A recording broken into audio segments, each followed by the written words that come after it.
Hey there berries, welcome to my first support guide for the season on season 12. This is a Nami guide, and be sure to subscribe to the channel if you need more support help, whether it's guides or tips or gameplays or tier lists. You got all of that on this YouTube channel. In the very near future, just a quick mention here, in the very near future, we're going to be covering the Janna changes and the Senna changes, so expect to see those kind of guides coming out in the very near future, probably late-ish January, so in a couple of weeks time once I've got my hands on them and can give you the appropriate item and rune builds on them. So looking forward to some nice big mini reworks. This is some big changes coming to Janna and Senna basically. But for now, we're covering Nami. I'm going to keep this as basic as I possibly can. So if you are experiencing leak, I will be dumbing this down quite a lot. So, you know, for a lot of the new people that are coming into League, whether it's from watching Arcane or switching into the support role, I'm going to be going into very, very basic terms and things like that, just so that everyone can understand what I'm talking about. Now the first thing we're going to be covering is runes, and then we're going to go into a practice tool and look at the abilities of Nami, and then the items, and then some little tips that you can do throughout your game to help you win. So first things first, as you can see on the screen already, we have the rune build. This is the rune build that I would recommend you use to start off with, and you can use these runes honestly in pretty much every single summoner solo queue game that you play. So the summon Aerie is a very core fundamental keystone on her. Moving into the mana flow band, which basically increases your mana pool and allows you to cast more spells when you get that fully capped out. This will work, just a side note, if you don't know the abilities, but it will work on the E. So when you give buffer an ally and give them those three little bubble things around them and then they attack, that will also proc mana flow band, so that just a little heads up for people from that. Transcendence gives you ability haste, which allows you to cast more spells as the game goes on, so it's pretty nice. And Scorch gives you more damage throughout the laning phase. Now when you get a little bit more experience with Nami, you can choose between having the Scorch for the extra laning phase damage, or you can go into Gathering Storm in order to be able to do slightly bigger heals and a bit more damage throughout the mid game onwards. So if you know you need early lane pressure, Scorch. If you need mid to late game, if you think laning phase is going to be absolutely fine, or you're not looking for kills, then Gathering Storm is the better option. But if you're unsure, just stick with Scorch. Inspiration secondaries. Nami does have some slight mana issues in lane, so the Biscuits covers that nicely. And then Cosmic Insight once again gives you item haste, and the extra summoner haste, which basically means your flash is up ready, which is really good for new players as well, but in general it's just a really nice rune anyway. For the people that are aware of items on Nami, Imperial Mandate is her main item, and the item haste does affect that, so that will proc off more often. The little stat runes here at the bottom, the only thing I would suggest to a new player, the only thing you need to think about if you are going to use these runes, is if you can identify whether or not you're going up against physical or magic damage in the bot lane, you can tweak these last little two notch runes down here. So leave it on the ability haste, and then you can do like magic resist and armor if you wish, or you can do one adaptive force to one extra AP, and then you can switch that one to magic resist if you want to, or leave it on armor. So there's a couple of reasons for this. If you're up against like double magic damage, say for example like a Ziggs bot lane and a Lux, they're primarily going to be magic damage, so having magic resistance will help mitigate that damage. If you're unsure again, just stick with the armor, because armor generically is quite nice anyway. Armor helps you prevent taking minion damage, and also turret hits are also physical damage, so having armor reduces the damage you take from minions and turrets and auto attacks. If you're feeling a little bit more advanced, I would recommend looking into a glacial augment build, but if you're a new player and you're looking into this for the first time, these runes here that you can see right now, you can just copy and paste paste those, and you'll be fine in your games, honestly. And I run these runes in high ELO all the time as well, so feel confident in these runes. Next, we're going to be going into the practice tool. It's a really nice little mode where you can try out abilities and get target dummies and things like that, and test out a few mechanical things. If you're unsure where it is, click play on the top left hand corner in your client, go into training, and then you'll have access to the practice tool. Confirm, start game, and then lock in the champion that you want to try out. Now when you're playing Nami, generally Nami is an aggressive champion. You're playing her to poke and harass the enemy in lane and kind of bully them, because you have decent damage and decent healing early on into the game. Generally the two kind of like summoner spells to accommodate your heal, your summoner heal, is either exhaust or ignite. I generally prefer ignite because I'm looking for kills. Going into the laning phase, but you could opt into exhaust if you're worried about assassins. If you're a new player, you might be coming across a lot of like Master Yi's. Exhaust does really good against Master Yi and nullifies his damage by quite a decent amount.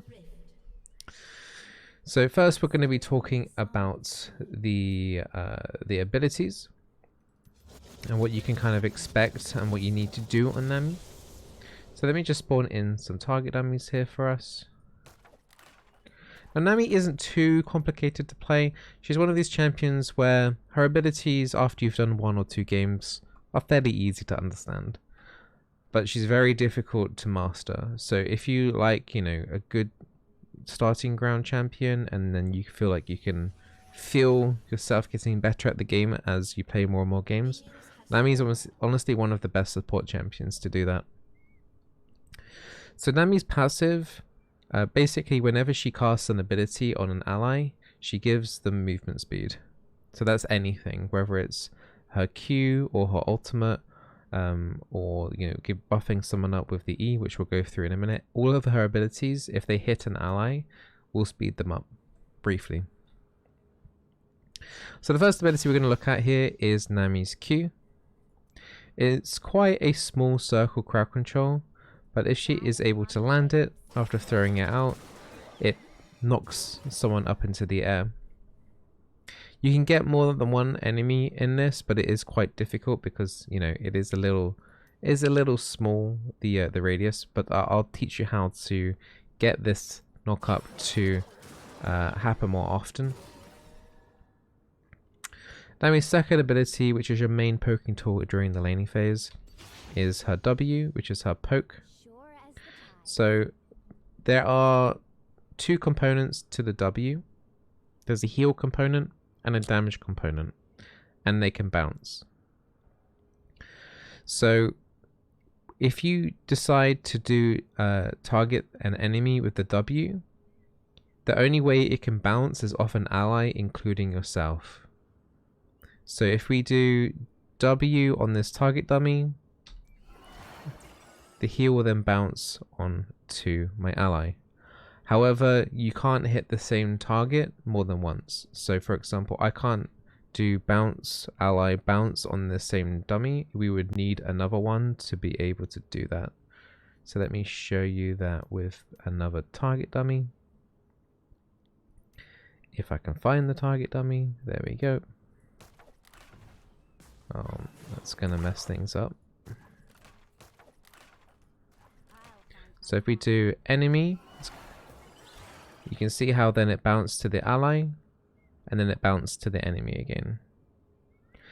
Now it works the other way as well. So if I do a self-target, so if I press Alt W, which is the basic hotkey for that, for self-targeting abilities. So if I heal myself, it will then bounce to an enemy, and then it will bounce to an ally. So this ability will do 3 hits, and it can only hit a target once per cast. So you can do ally, enemy, ally, or you can do enemy, ally, enemy. Honestly, it sounds more confusing than what it is when as I'm saying it, but when you get into your game, you'll understand pretty quickly. So you can choose to hit 2 enemies and heal 1 ally, or you can heal 2 allies and hit 1 enemy. Nami's other ability is her E, which is a buff. You can once again do self-target with this with Alt and E. Or you can give this to an ally just by casting it onto them. Let me just refresh cooldowns here so we can give it to this target dummy. So you can see there's 3 little bubbles around the target. Those are charges that can be used if this target dummy were to auto attack or you use abilities. Now the interesting thing with this, so if they were to auto attack, it would consume 1 bubble. If the person were to use an AoE, so for example, my bubble, so if I do a self cast on myself, see I've got 3 bubbles around me and I do a Q, it will only use 1 of the bubbles. So let me just show that again. So I've got 3 bubbles around me. I use an AoE ability which hits more than 1 target, but it only consumes 1 of the bubbles even though it hit 2 targets. So the bubbles themselves, the little bubbles that you give, will do damage and will slow the enemy. And both of these scale from ability power. And then finally we have the tsunami, the tidal wave. So here, you can see it slowly comes out but goes quite a long way. And any enemies hit by this will be knocked up and take damage, and also they are slowed. You can also use this with yourself casting E, so you could do E on yourself, do your ultimate, and then that increases the damage of your ultimate. You can also use this over an ally, so if we were to use this over this target dummy, you can only maybe see it on the top left hand corner. You might have to pause the video in order to see that. This target dummy is receiving the buff of the increased movement speed. So the tidal wave, if it hits an ally, they will also get the movement speed. So in laning phase, you're generally going to be maxing your W first, then your E, and then your bubble, your Q, and taking points in your ultimate whenever you can at 6, 11, and 16. So that's W, E, and then Q. The reason behind this is that W is really good for trading in the lane. So it's like your main tool in team fights as well when things are going on. And also the E as a secondary does the increased slow is pretty nice, and the increased damage. So you're buffing up an ally's damage and also making it so that they're slowed to make it easier for your ally to land follow-up skill shots onto the enemy target. Putting points in your Q as of this patch of 12.1 doesn't really do anything per point apart from increase the damage and lower the cooldown slightly. So nothing too crazy. Those are the raw basics of the abilities of Nami. We're going to jump into the items, and then we'll come back and look at the more advanced combinations of spells and abilities that you can do on Nami to do little bits of tricks in the laning phase. So as you can already see, as a support, I've already taken the Spell Thieves on Nami. I wouldn't generally recommend. The other option is the Relic Shield, which I generally wouldn't recommend. So if you're a new player to Nami, take the Spell Thieves. If you're unfamiliar with Spell Thieves, you generate gold by hitting enemies. These can be whether with auto attacks, so if you right click, we'll get 20 gold from auto attacking, or they can be from abilities. So if we W this target dummy here, we get 20 gold.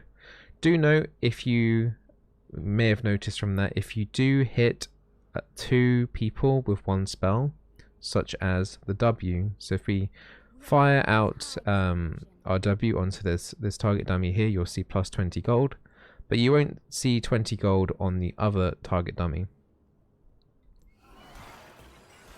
So you only get plus 20 gold once per spell. The ultimate will also generate gold, but the E does not generate gold. So Spell Thieves is, you want to try and get this stacked up as early as possible. So the benefits of, you can see the charges just above my health. At the top, just above the Nami portrait, you can see we've got 3 charges here. And those generate as the game goes on, and you want to try and get those as close to 0 as much as possible. Basically, you'll be generating, you want to try and generate as much gold as possible. When you hit 500, you'll have access to wards, which I can show here. So the Spell Thief's Edge will convert. Now we just need to wait until we get out of combat, and then we'll be given the item. It will automatically upgrade. It will convert into the Frostfang, and it will give us 1 ward until we go back into the base. Then once we get back into base, this will give us 3 ward charges.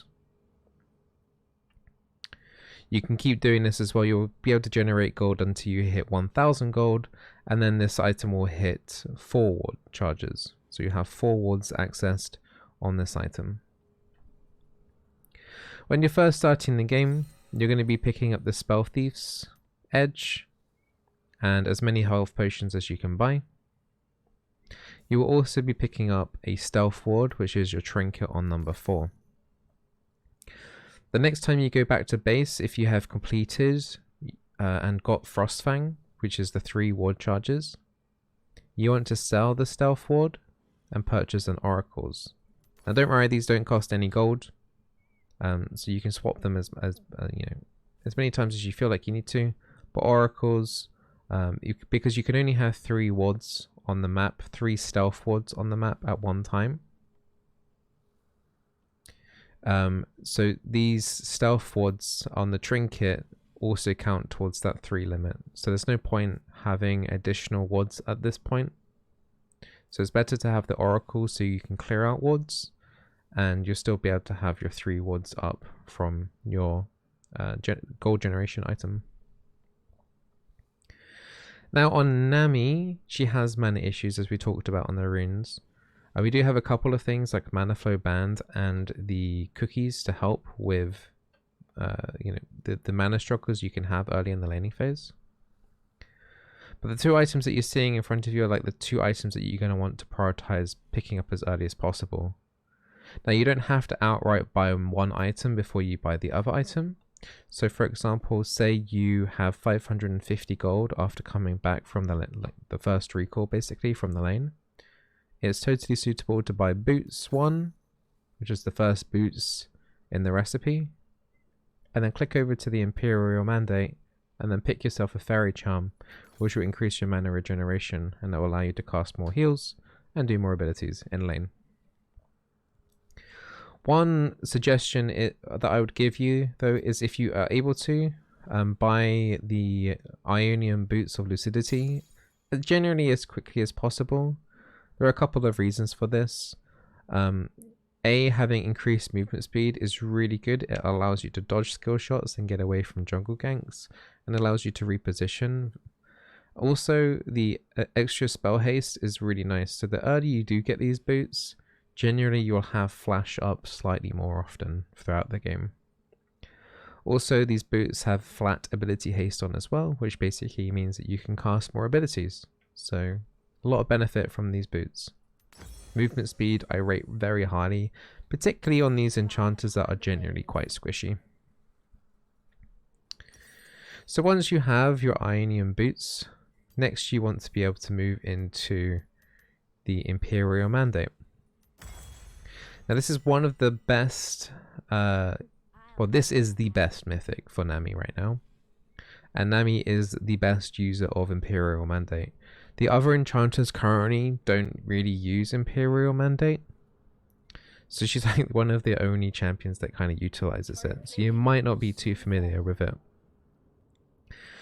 So there's a 2-element aspect to the coordinated fire. Unfortunately, because of the practice tool, I need an actual allied champion to be able to showcase the true effect of Imperial. But basically, whenever you slow or immobilize a champion, it will put the mark on them for 4 seconds. If an allied champion then hits that mark, the person takes additional damage, and they also grant your ally that hit that person and yourself 20% movement speed. So we can try and showcase the mark here at least. So if I slow this target dummy with my E, you see that kind of like purple mark at the top. If your allied champion was able to hit that, it would detonate the mark and then they would take bonus damage.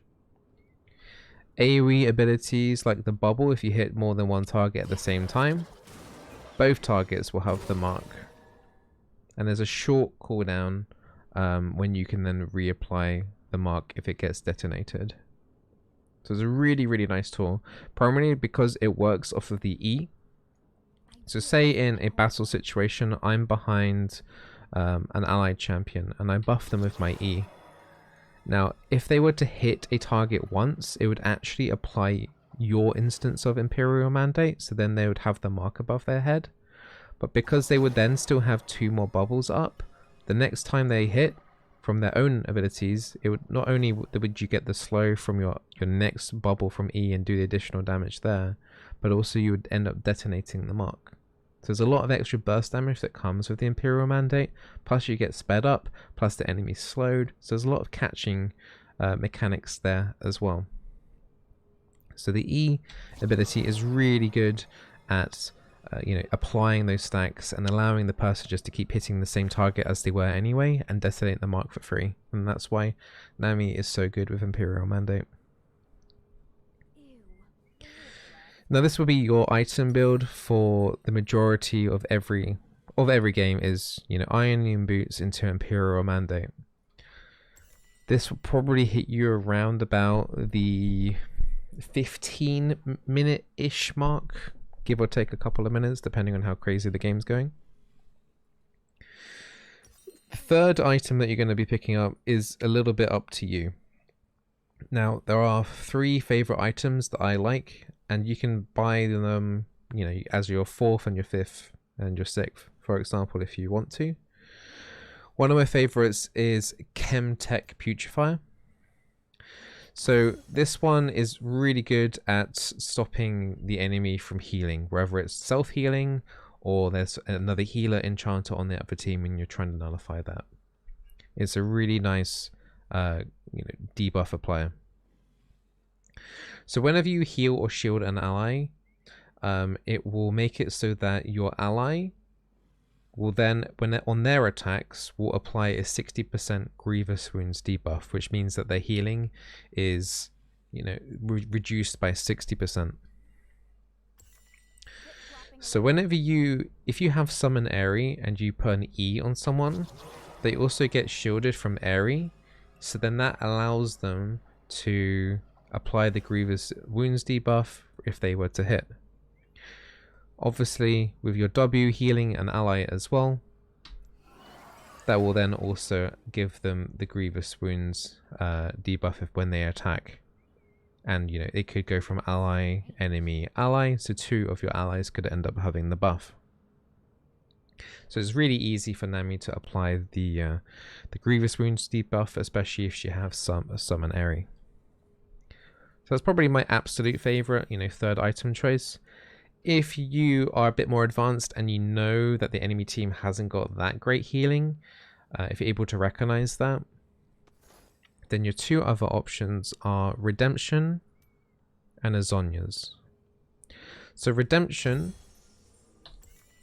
is a little bit more tricky to use, as it is on your bar and you will need to actively press it in a fight. But you can see the radius is quite long. It takes a little while to travel down, but any allies in this circle get healed and any enemies get damaged. One big thing is that you can use this while you're dead. So if this is off cooldown and you're dead, you will be able to use this. A lot of people don't know that one, but you can use this while dead. It's one of the only things in the game that you can use while dead. Alternatively, you can go into Zonia's Hourglass. And if you've identified that you're dying a lot, particularly by assassins keep bursting you down, then this golden stasis will mean that you're invulnerable to targeting and damage for a couple of seconds. Now it doesn't sound that great just for a couple of seconds, but if assassins are looking to invest a lot of their own health basically to try and assassinate one target, and if they're unable to, if they have to stick around even just a couple of seconds, it does put them in a very dangerous position where they can get caught out and just die just from that. And also it's good staying alive. So Zhonya's is a very powerful tool, and you'll probably see, you know, other laners pick this item up as well, but Zhonya's on enchanters and mage supports are perfectly fine. And if you're unaware, Nami is an enchanter. So those are my favorites. You can see Ardent Censer and Staff of Flowing Water here. Ardent Censer is good if you know you have a heavy, like a high auto attacking champion. So something like a Vayne or a Kog'Maw, they could benefit from Ardent Censer. Staff of Flowing Water, I'm not a massive fan in its current state at the moment, but it does give ability power and haste to your allies that you are shielding or healing, but it's not a huge amount. So my favorites are Chemtech. If they have no healing, then either the Redemption or Zhonya's. And you can go into, for example, you take the boots of the Imperial Mandate into Chemtech, and then you could pick up a Redemption afterwards. Now, one other big thing to mention is supports, particularly in solo queue, end up buying a lot of control wards, which are these red wards here.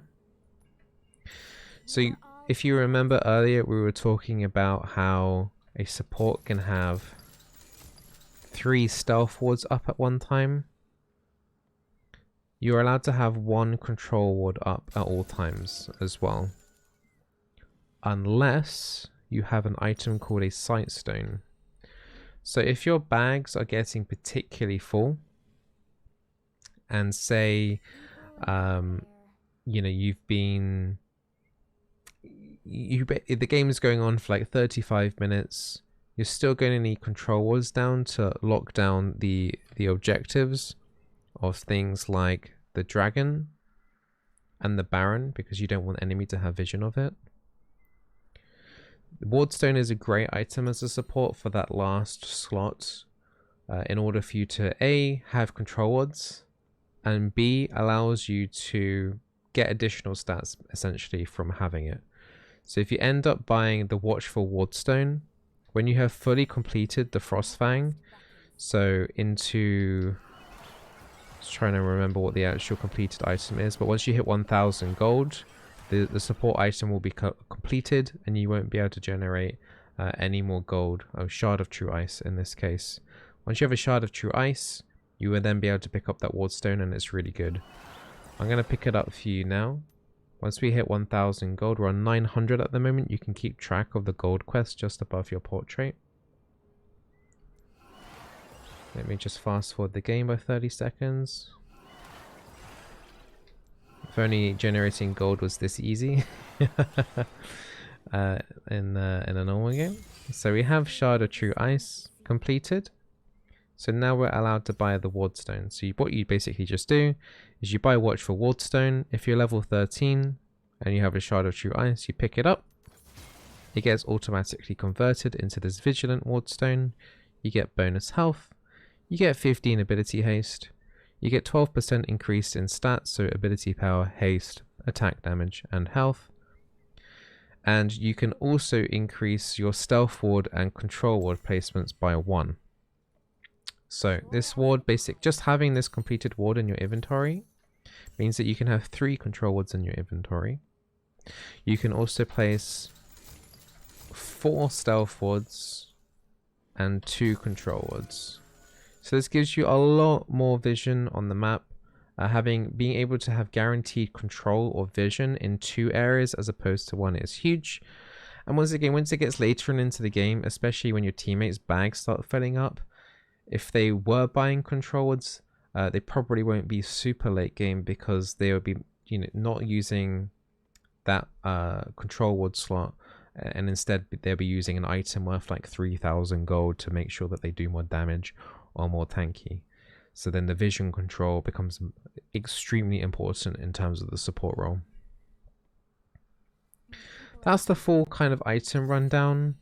I would recommend that you look into this like every single game. So the absolute basics and what you'll be picking up in every single game will be the Imperial Mandate and the Ionian Boots.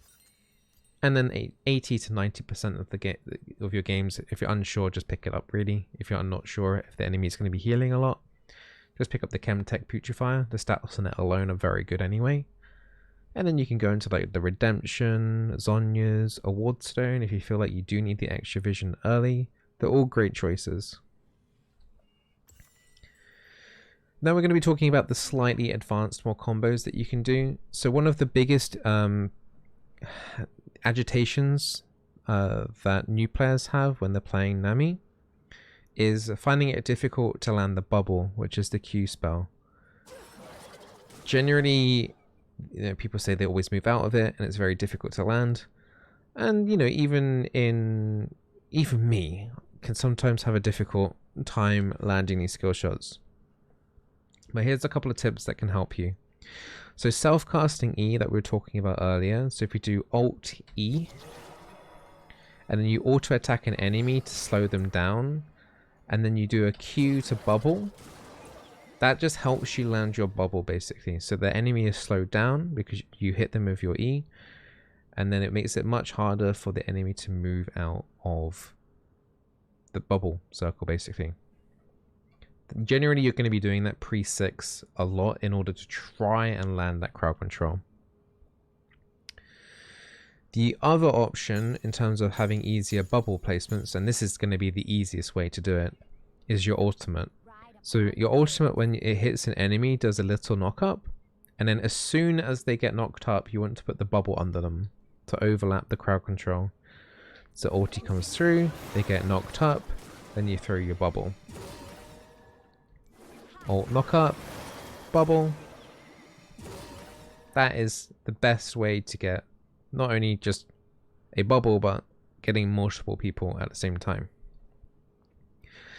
Now another tip in regarding the bubble is if you do not have the luxury of being able to slow them, say if these target dummies are coming at us because we're being ganked or they're doing a play, then it's always better to try and do a bubble in front of them rather than where they're standing. So you need to anticipate their movement and kind of like almost block them off, where it like act as if this was a terrain. So it would force them to have to go around it or get knocked up. And that can make it so that you can get out, just because it just delays their pathing towards you just a little bit.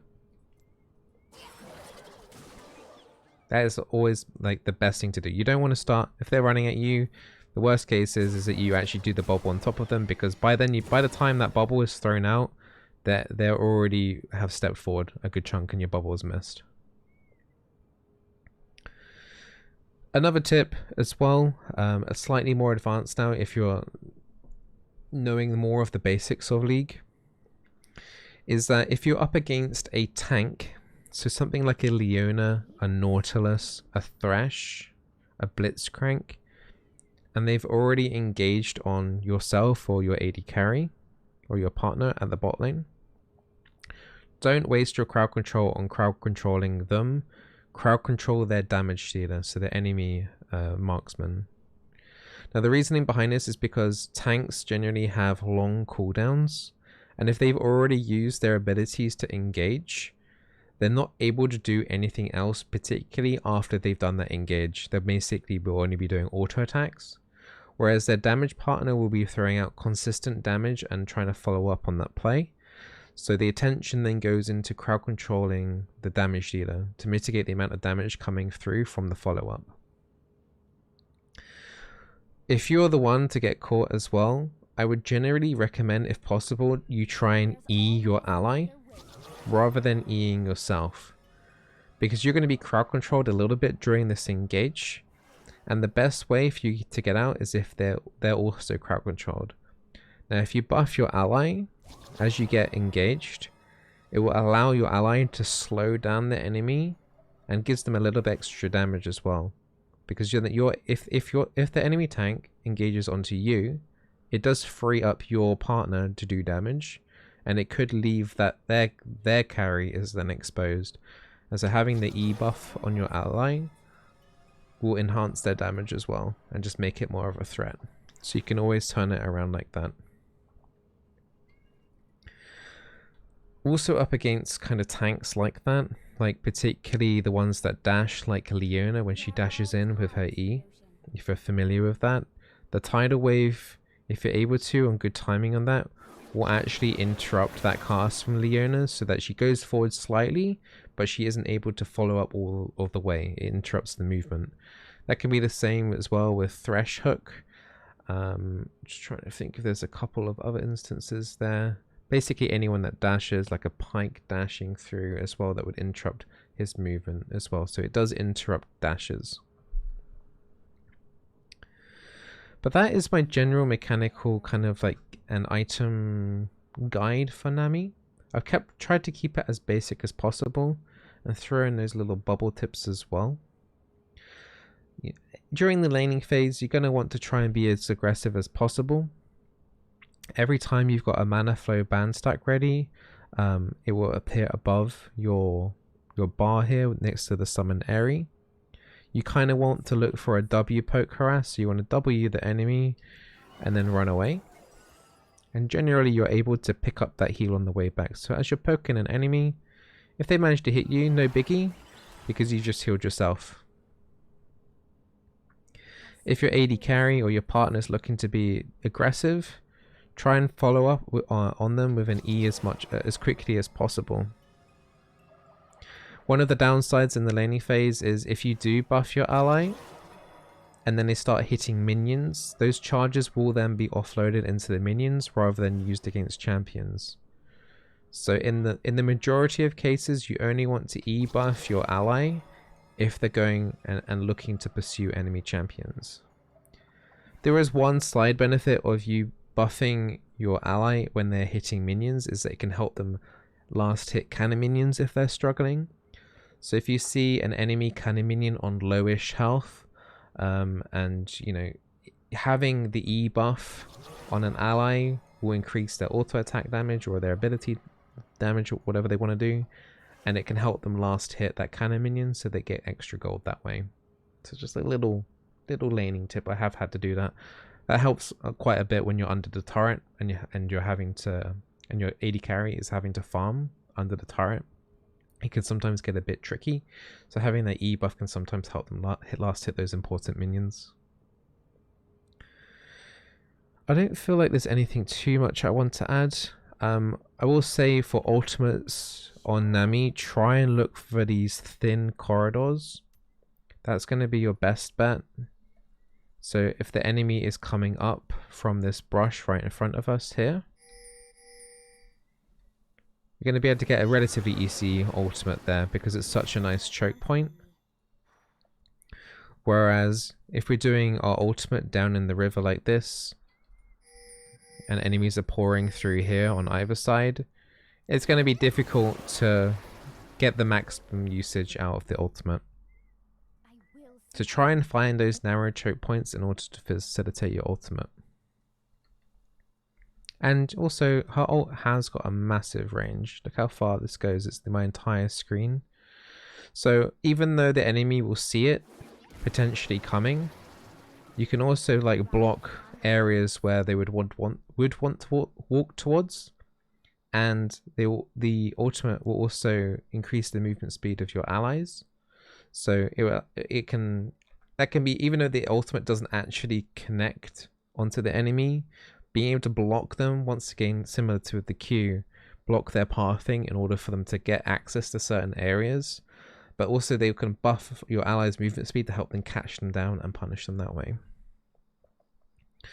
I hope this Nami guide helps you out. If there's any kind of like, you know, questions you have in regarding Nami, if you put them in the comments section down below on the YouTube video, I'll do my best to answer them.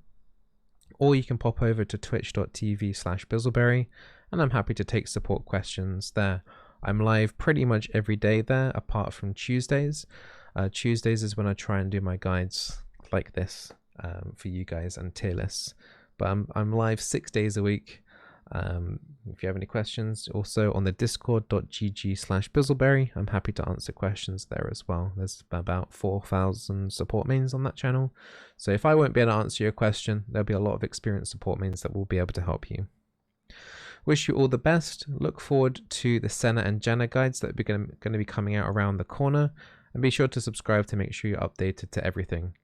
Good luck in the season 2022 climb, and look forward to making you another guide very soon. All the best. Take care.